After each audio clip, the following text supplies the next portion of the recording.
Problem number 3 says a sign company is building a sign with dimensions shown. What is the area in square feet of the sign?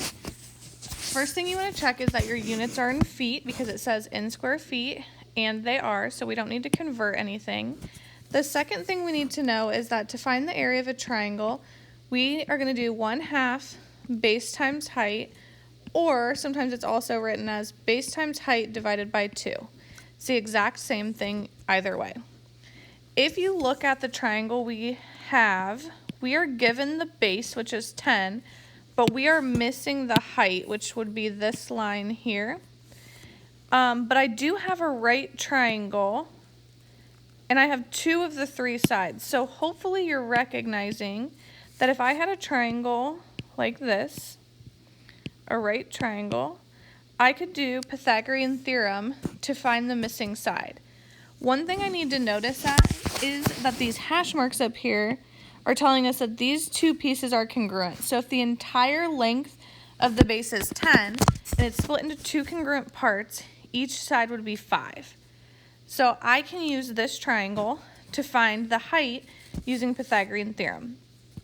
Again, Pythagorean theorem is a squared plus b squared equals c squared. A and b can be interchanged, but c always has to be the hypotenuse, which is across from the right angle.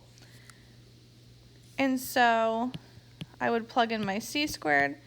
I can call 5 a or b. It's not going to make a difference. And then I start to solve this. So I square 5 and I square 13. I subtract 25 from both sides. I get that b squared equals 144. And to undo the squared, I'm going to take the square root. And so I get that b is 12. So this side here is 12, which means in my original triangle, again, that was my height. So the height of this triangle is 12.